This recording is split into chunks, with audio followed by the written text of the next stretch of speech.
Welcome back to episode 8 of my Demonspawn of Rue playthrough of Dungeon Crawl Stone Soup. We just finished up layer 4, so we're halfway through, and we were about to dive on down. We've left a few threats behind us on layer 1, 3, and 4. I could maybe go back to layer 3 and kill those elephants pretty soon. There's good experience on them, but I'm just going to head on down. There's a new book and several monsters, so let's back up here.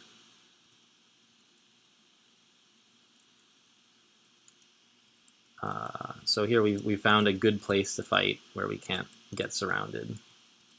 If they were smarter, they could come around behind me and get a 2-on-1, but I'm pretty sure that none of these monsters are that smart. And this leaves me a little bit of room to back off if I need to. Back up, rather. And with a Potion of Might, we can just really tear through these yaks. It's not a potion, of course. It was my Powered by Pain going off again. But that was no problem. And a Book of Transfigurations, it's all transmutation spells, which we can't use. We promised Rue we wouldn't. This looks like rats, probably. Nothing else should be that type in lair. Actually...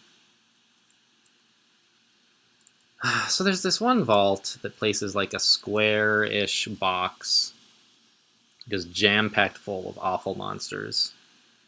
And I don't know if that's what this is, or if it's just some rats. But I just don't. I don't want to find out.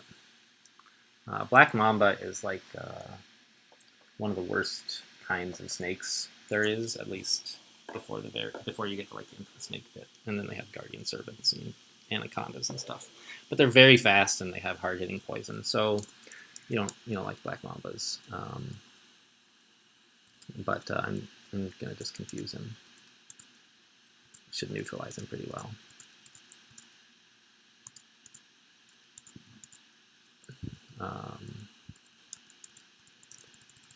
More than one black mamba would be quite a challenge, I think.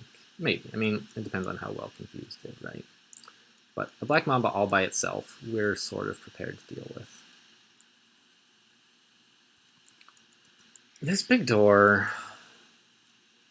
Oh, Staircase of the Shoals. Okay, so that's our other branch this game. Is the shoals where, coral reefs and so on, where merfolk live.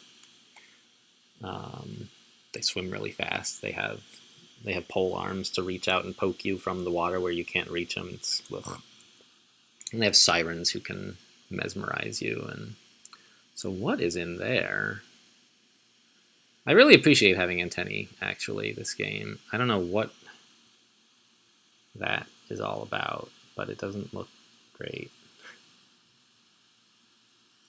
So I'm going to mark it as don't open that door. Don't fight that Hydra. A new kind of ring, sure. A ring of slaying. Oh, that's great. It's basically like having a +4 on our weapon.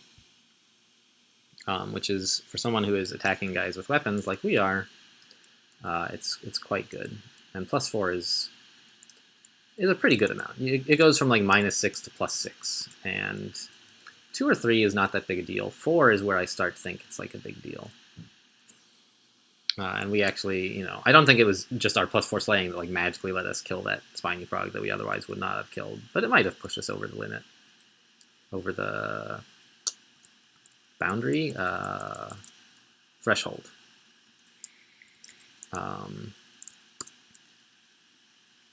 So we're doing more damage, and that's great. That's the best kind of defense, is the ability to kill enemies quickly. Wow, there's a lot of stuff in there. What is going on? And there's a lot of stuff in here.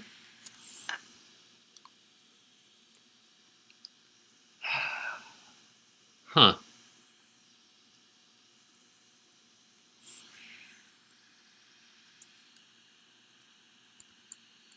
Well, I mean, you can get closer than that. Come on. Okay. So there's a wall like that, I guess. Okay, so whatever is in here, there's a door. So let's just mark that door as do not open. That is a big vault, just jam-packed with monsters, and doesn't seem like a good time to me. This looks more interesting. It looks more manageable. There seem to be a few smaller groups of monsters. Ants. Is this an anthill? Some sort of insect hive? If so, we'll want our blowgun. Yeah, that's what's going on here. There's a bunch of ants. Unfortunately, ants don't make any noise, so we can sort of lure them out in small groups. And they're very susceptible to poison. So we have sort of a plan of attack here, which is to just, like, slowly, one at a time, poison them all to death. You know, it's not the most fun thing in the world, necessarily, but, you know, I like stealth games. This isn't exactly one, but we have a sort of stealth game portion. Okay, so Queen Ant is also susceptible to poison. You never know. Sometimes, like, early game snakes are susceptible to poison, and late game snakes are resistant to poison. It doesn't really make any sense to me. But she can do a lot of poison damage, even though we have poison resistance. So, I'm not quite sure what to do with her. It looks like the poison is not doing a lot.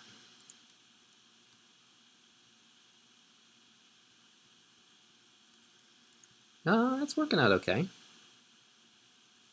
So unlike, say, worker ants, the queen ant is not faster than a player. Okay, so I sort of run out of room to run. The queen ant is about to die, and I don't want to get into line of sight of the hydra, so the only thing I can really do is just start hitting the queen ant, just fine. And there should just be one queen ant in here, I would imagine, which means the rest of it we can take out without too much danger. Okay, so I did a dumb thing, which is that I charged in there because I said there shouldn't be much danger. But this is all like predicated on the idea that I was going to be using my blowgun for everything. When I charge in there and wake them all up with the sound of combat, basically, I expose myself to some risk. Like, as you can see, it's going fine. I'm just like an ant blender here. But I didn't have to risk this.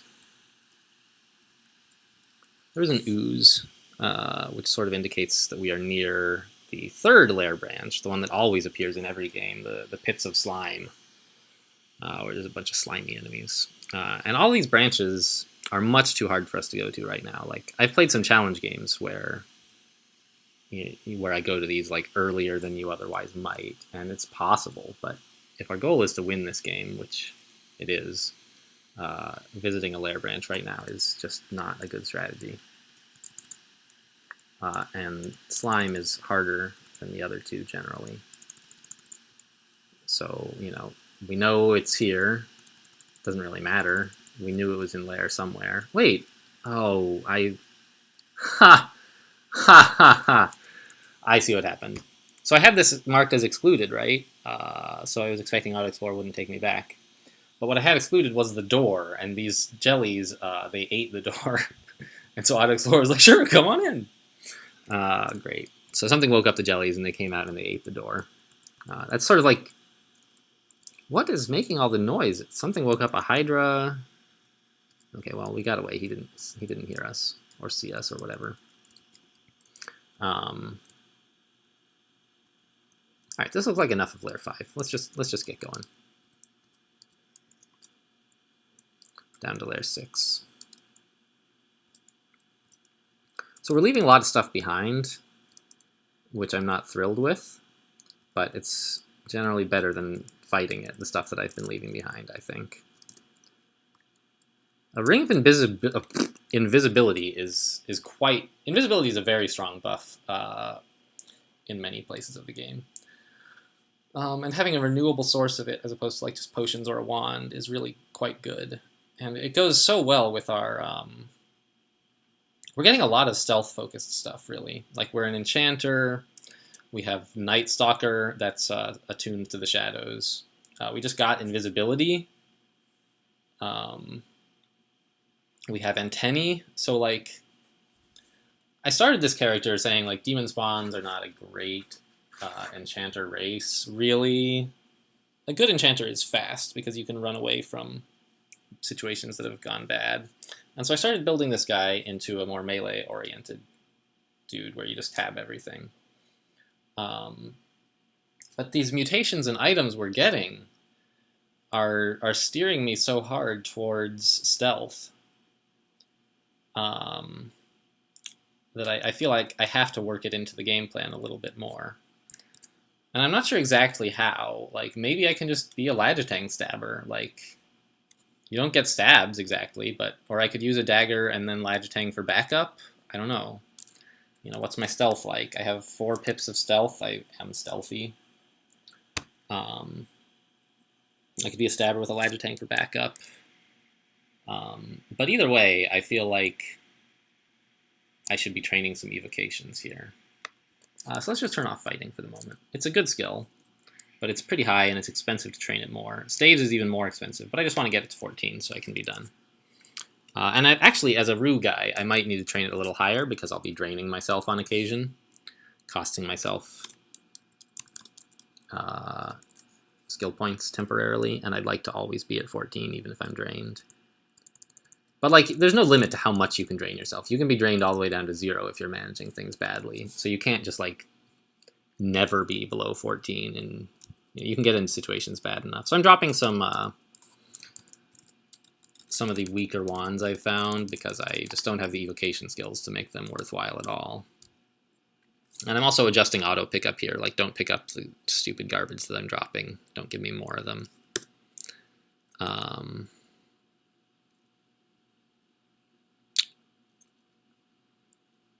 I guess the rest of this I kind of want, mostly.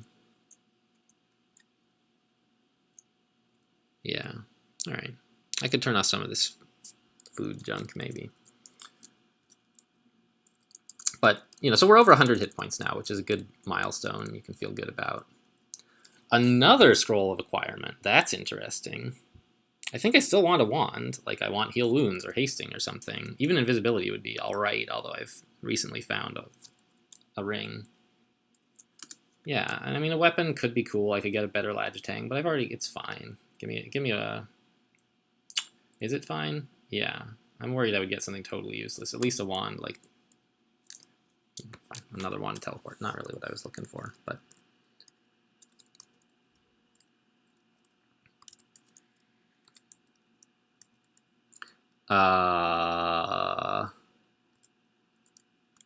So the combination of all 3 of these guys at once is not good. So the main issue with Hydras is they have they're somewhat magic resistant.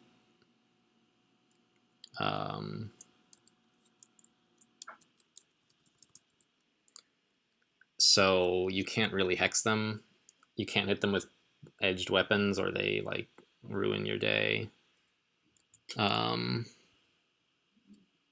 I was hoping to kill these other guys, but the Hydra has sort of put a damper on that plan, and I think I'm just going to run away. Oh, the Komodo dragon bit itself. It was too confused. Sure. So we got that experience.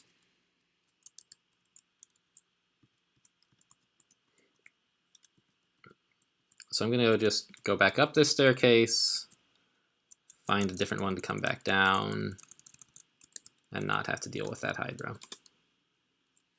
Just deal with this Hydra, huh? Sure. So, you know, could I take a Hydra? Well, I guess the answer is probably not. There are a lot of characters where I would answer probably. I could probably take a Hydra. But I still won't fight them because you don't really need to. The reward is not nearly worth the risk.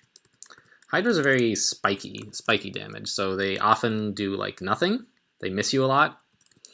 They get, like, 8 attacks if they have 8 heads, for example, and so most of those attacks will miss most of the time. But sometimes you can just get really unlucky and like 7 of them hit or something, and you take a gigantic pile of damage. So you've been fighting Hydras for a while, and you feel like you're doing great, you're perfectly capable of killing Hydras, but then you get a little bit unlucky, and a Hydra just absolutely ruins your day. So you can get overconfident, and against Hydras that really can backfire. So this game, fortunately, I'm not really strong enough to get overconfident, not against Hydras anyway. But some new players will say, look, you know, Hydras, I can't fight Hydras if I have a bladed weapon like a Lagitang or an axe.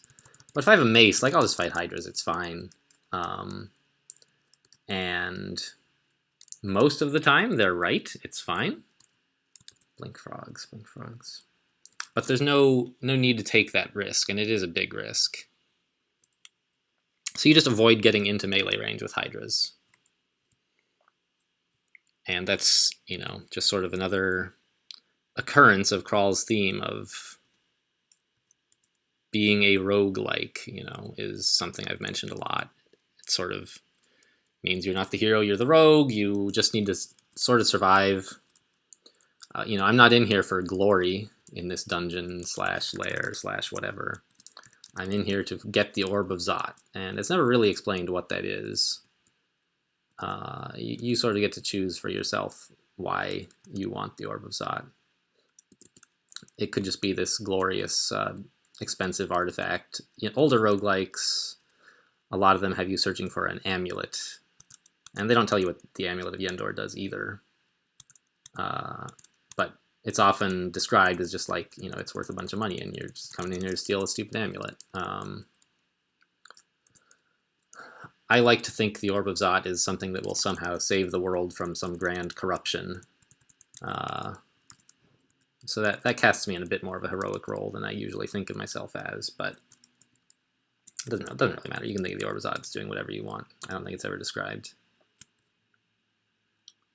I mean, it's described, but like, what does it do? I don't know. So we're getting close to the bottom of lair, and things are getting a little tougher. Polar bears are kind of tough. Where's the polar bear? Here. Okay. And the basilisk. So that's, now it's a basilisk who's not by himself, and that's a bit of a threat. I forget if a wand of fire can start a forest fire. That's a tactic that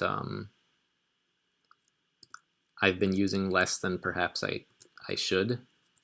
Is these trees, if you hit them directly with a source of something that can start a fire, it'll spread to other trees in the area, and they'll catch fire, and monsters will be killed by it without risk to your own health, basically, as long as you are not so dumb as to go into the fire. And someone a while ago asked me, like, don't you ever use forest fires to clear out the Lair 8 ending with a big old forest? And I'm like, no, I've never done that. So I'm trying to keep my eyes open for chances to do that. And I'm not sure if a wand of fire is a heavy-duty enough wand or fire source to set a whole tree on fire. Like, I know lightning bolt would do it. And I know a fireball would do it. But I don't know about a wand of fire. And so we just learned apportation. That's a very low-level spell that picks up an item that's far away and moves it closer to you. Most of the time, it's not super useful. You can just walk over to the item and pick it up. But it can be very useful for, as I mentioned, we're a rogue, for stealing stuff. Like if it's got a powerful guardian near it. Like often in the swamp, there's the 27-headed Lernaean Hydra, you know, from the story of Hercules. And you can fight him, but he does a ton of damage. He doesn't have a lot of hit points, but you have to be pretty strong to outlast him in hand-to-hand combat, so to speak. So you often try to just get around him if he's there. And one way to do that is to use apportation to steal the thing he's guarding. Speaking of things he's guarding, I don't think I've mentioned what we're looking for in this game. So I've said a few times we're looking for the Orb of Zot as the ultimate goal. That's how you win. But before you can get the orb, you have to find at least 3 runes of Zot, and they're in various branches of the dungeon, guarded by usually some powerful enemies. And there are 15 runes in total. You can collect extras if you want for like a high score or to challenge yourself, if that's what you want to do. If your goal is to just win the game, you only need 3. 3 is still a lot more than most players get most of the time. Even if I were to, let me just look up real quick how many runes I usually get.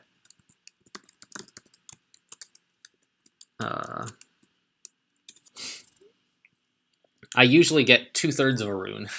So like I don't even average 1 rune per game. I even this year, really? I thought I'd been playing a little better than that this year. This year I average 9/10 of a rune, so I almost get 1 rune on average per game. Given that I usually end with 3 runes, that means like about 1/3 of the time I win. It's pretty rare for me to become strong enough to get a rune and not be strong enough to win the game, or to make a mistake. Like if you are strong enough to get a rune, you can win the game. You could make some mistakes and not do that. Really, is that 3 Occlob? 4 Occlob plants. Ugh. Okay, so that's awful, and we don't want any of it. But fortunately, they're just guarding 1 staircase. Oh, is that the entrance to slime? It is. Okay, so Occlob plants split acid. Slime has a bunch of acid, so fine.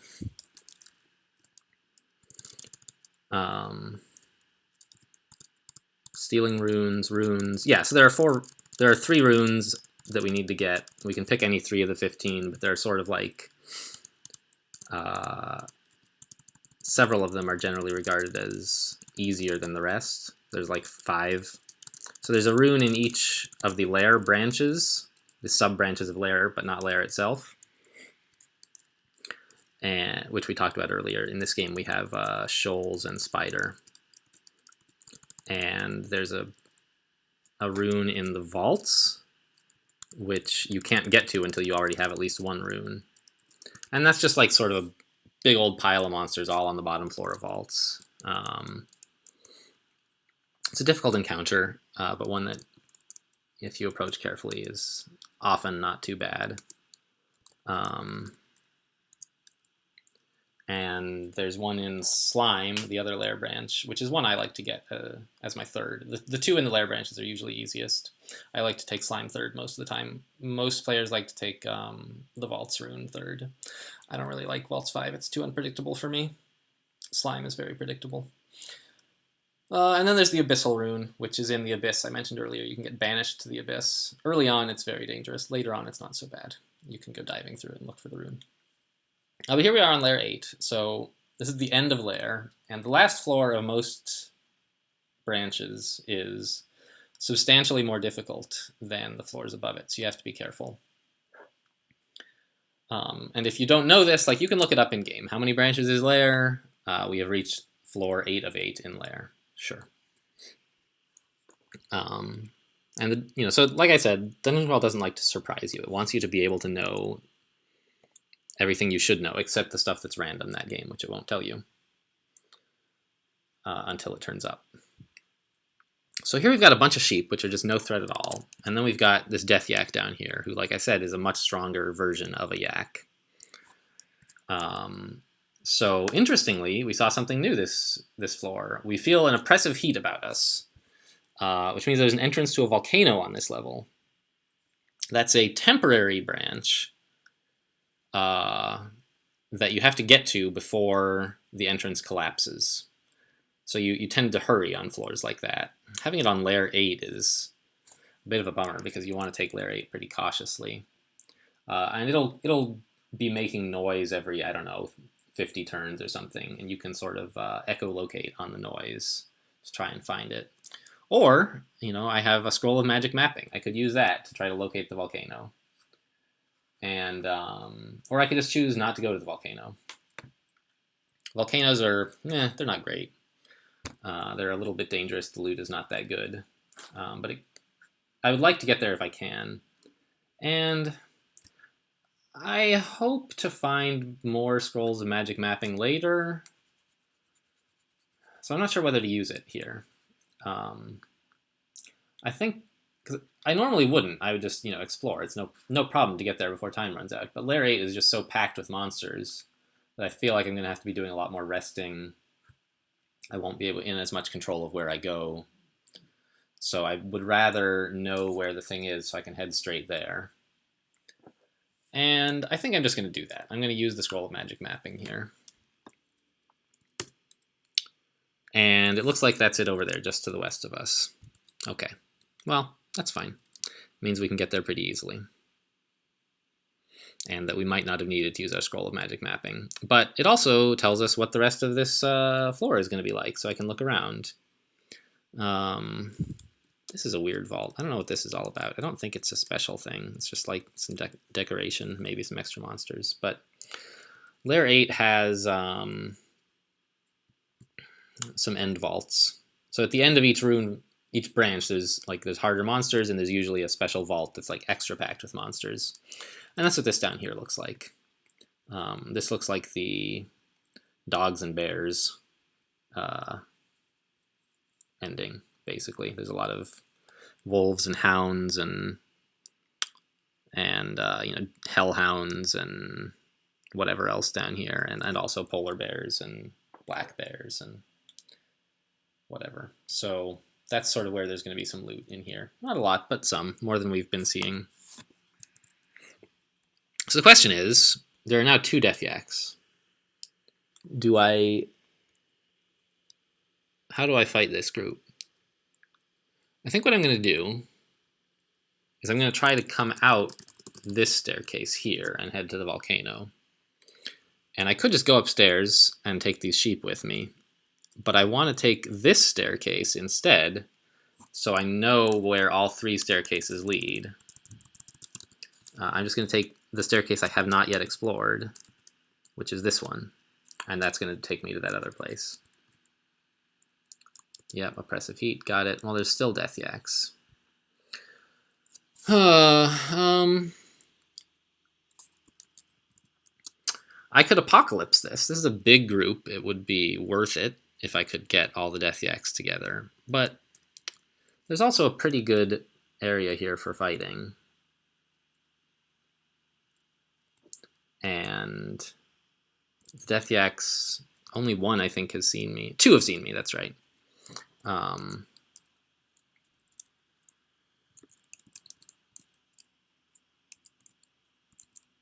So I've used my ring of invisibility to become invisible, which will make them have a much harder time hitting me, and I'll get bonuses to hit them. I don't know if it was the right thing to do, to use that right then, because it was risky. I'm not good enough at evocations to use it reliably. But let me tell you, when I see all this on the screen, that screams apocalypse to me. I just want all of this to die. Apocalypse makes a lot of noise, and right now, not much on the level knows where I am. So that's why I'm worried about just doing it. But I think I'm not going to get a better chance to kill all of this stuff. So let's go for it. Rue, I could use an assist here. Apocalypse. And so, like, a ton of the stuff on the screen just died. Like, Apocalypse is insane. Sadly, a lot of stuff also heard me. So, I mean, that was about what I expected. Was it worth doing? I don't know. I'm going to try to kill these Death Yaks while they're still paralyzed from the apocalypse. And I have attracted altogether too much stuff to my location here. And I'm going to go back upstairs. And my drain is not too bad. Oh, staves are at 14. I can stop. I mean, they're at 13.7 now, but 14.6 is fine. What did I want to... Why do I have translocations? Apportation. I wanted to work on something else, right? I guess I already am. I'm working on hexes to get that going. I'm working on evocations. That's good. Why am I working on evocations? My ring. So I'm just gonna get back to fighting, I guess. And I might be giving up on the volcano by doing all this stair dancing. I'm not sure.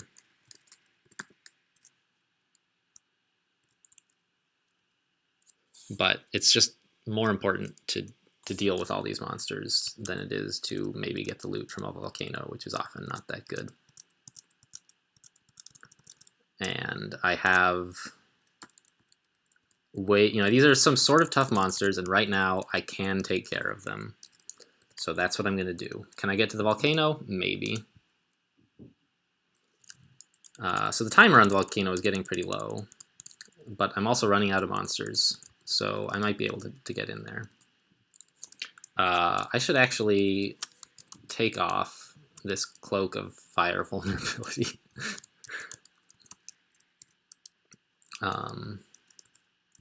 Since I'm going into a volcano where there's going to be fire bats and stuff like that.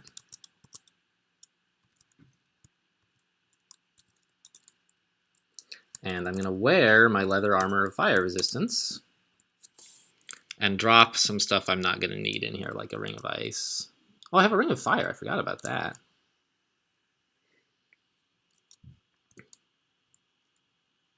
I'll wear it over invisibility, I guess. I'm just dropping some stuff so I have room to carry all the loot from the volcano. I'm hopeful there'll be good loot. Maybe there won't be, but it's not a big deal to drop some of this stuff that I don't urgently need right now. Let's rest up and head in.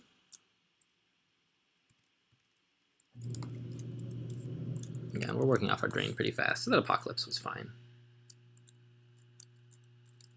Okay, so it looks like this volcano there's a big pool of lava, and in the center there's some sort of structure where you are going to have to kill some dudes. What is this? Translucent. So I can see in here to see what I'm about to face? No, I can just see a stupid doorway. What the heck? Is there like something translucent on the other side? There is. I don't know why. I'm just going to leave that lava snake alone. He can spit lava. It's not great. I don't want to deal with that. Is this like orcs and ogres, maybe? Yeah. Okay. And there's an altar to Vehemet here, who is the god of conjurations, destructive magic. So I sort of expect to see more like this orc sorcerer. What am I gonna do with these guys? Now let's just close the door, walk back up, and only a couple of them have seen me so far, so great. But orc sorcerers are like stronger orc wizards, basically. And can they see invisible? I think they can, right? Yeah. But I'd rather keep on my... Actually, I don't need my Ring of Fire. I'm going to put on the Ring of Invisibility. Try to be invisible. There. So at least the Orc Warrior is in bad shape. And there goes the Orc Sorcerer as well. So Robe of Fire Resistance, that's valuable. But while I'm invisible, I want to just carve these guys up. At my current level of evocation skill, invisibility doesn't last that long. It's already worn off.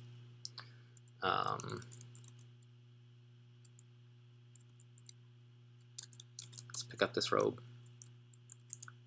Although, honestly, I already have leather of fire resistance, so never mind. Let's not pick it up.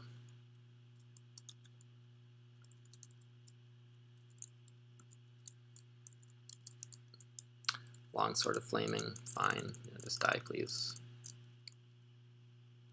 And a corpse, which I thought I could eat, but apparently I'm full. Read enchant armor on... Nah, never mind. So there should be some loot in here, I would think. And a molten gargoyle. Goodness.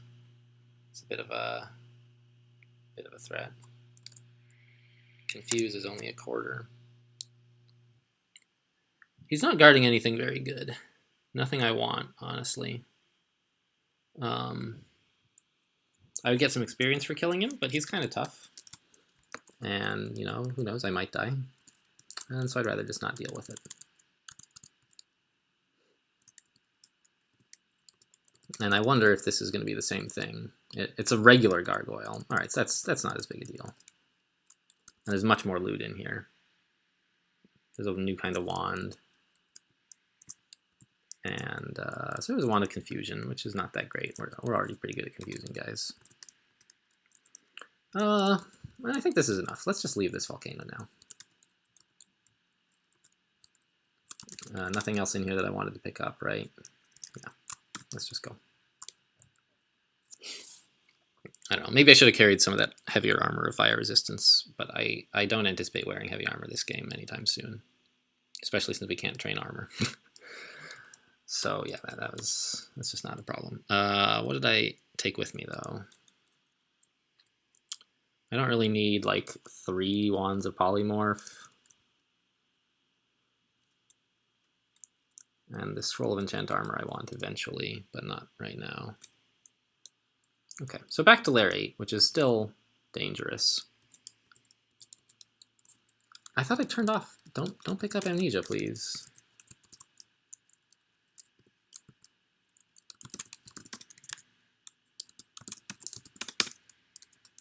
So that lets you forget a spell so that you can use your spell points on learning other spells instead. So this is a few too many sheep. I don't want to be on the list of greater players who have died to sheep. So there's an IRC community around Dungeon Crawl, and the online play of Crawl is a really big feature that I didn't know about when I started. But having every game that everyone has played online be available for query, so you can watch the replays or see how they played, look up stats of like how often do people die in lair if they're only level 10 or whatever. There's a database that you can search this kind of stuff for, which is I think is really great. It helps me a lot. Like that was how I learned a lot of techniques, was just like hanging out with the better players on IRC, watching their games, asking for help. You know, I may well at some point during this series get into a situation where I feel like I don't know what to do, and then ask for help on IRC. Like that saved my life a few times. I'm good enough that I sometimes answer these questions, like, oh, you should just do XYZ. But we all get in over our heads sometimes, and even just explaining this to YouTube, to you guys on YouTube, makes me play better, because I have to slow down to explain what's going on. When there's an important threat, I spend a little bit of time explaining why it's an important threat, and that makes me think more about it. But I'm sure something will go wrong quite badly at some point this game. It always does. And having a community of people who are great players to draw on helps a lot. It can save a game. Don't be too proud to ask for help, just like you're not too proud to drink a potion of heal wounds. You know, recognize that you're not the best player in the world. And even if you are, you know, you make mistakes sometimes. Okay, so this is not actually the ending I thought it was. This is like the pachyderm ending, kind of. There's Catoblepus, I don't like at all. He's like some sort of mythical bull thing that breathes clouds of gas dust that petrifies you. And so there's going to be a lot of yaks and death yaks in here. I'm going to try to be invisible here, because that's a great yak solution. It works pretty well for hydras too, except it doesn't really help you kill them if you have an edged weapon.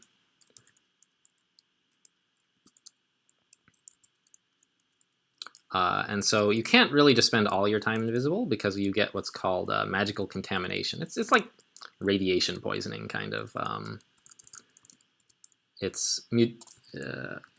Magical contamination is Crawl's version of like radioactive stuff, and you just don't want to be exposed to it for that long. It can give you bad mutations. and being invisible makes you contaminated.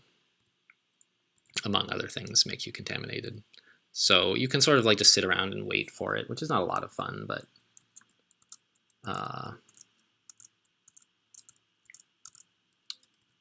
you know, when invisibility wore off there, I wasn't comfortable just becoming invisible again, which I could have tried to do. Because it would have made me more contaminated. Right now, I'm at a low enough level of contamination where like nothing bad will happen. But if you get more contaminated, you can start getting damaged, get bad mutations, you glow so enemies can hit you better.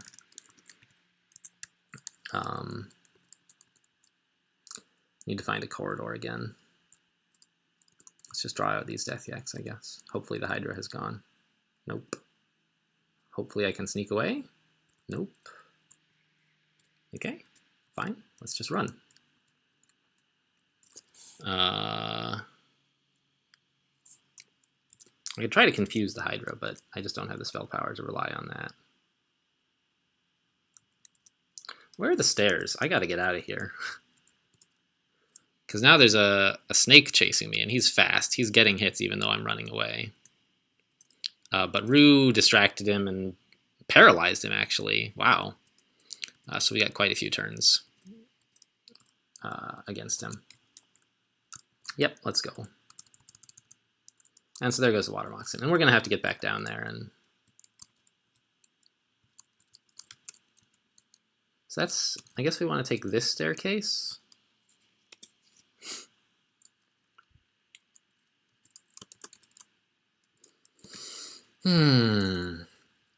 Anyway, so I got into a digression about online play because I mentioned greater player when I was fighting sheep.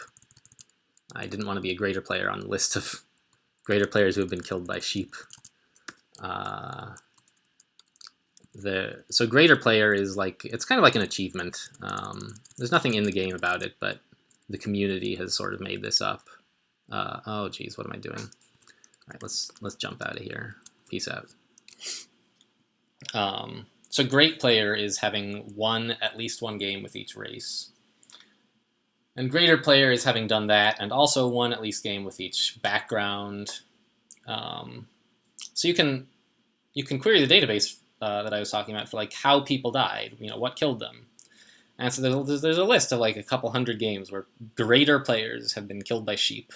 Like, it's very embarrassing. Because you really ought to know better. Sheep are not that threatening, even in big packs. And so you don't actually get killed by sheep, right? You get killed like there's a bunch of other stuff and some sheep, and the sheep happens to land the killing blow, usually, is what happens. Okay, so the Hydra's still here. I thought he had gone down there. I guess that's another Hydra. Yep, that's a 7-headed Hydra. It's kind of hard to find some purchase on this floor with all the staircases right near each other. Maybe I could try an escape hatch from upstairs. So what I'm going to do is dance around this pillar here and then jump to the staircase to lose the Hydra again. And then I'm going to try the escape hatch. Where is that? Oh, there's no escape hatch. That's the slime stairs. Okay. Well. Great. So what am I going to do about some Hydras? I could Apocalypse. That probably kills them. But what if it doesn't?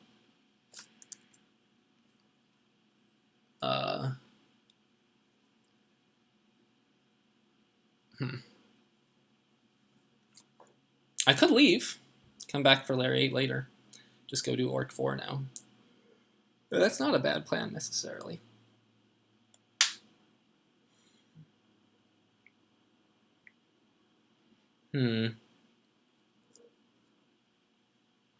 I'll tell you what. I know it's a bit of a cliffhanger, but I need some time to think about this. So I'm gonna stop the recording here. I'm not sure if I'm gonna splice in what comes up next as the same video or as a new video. But this one's been pretty long, so I think we're gonna call it the end here. We're done with Layer 7, part of Layer 8. Not sure where I'm going next. Maybe finish Layer, maybe go back to Orc. We'll see. So anyway, see you next time, and thanks for watching.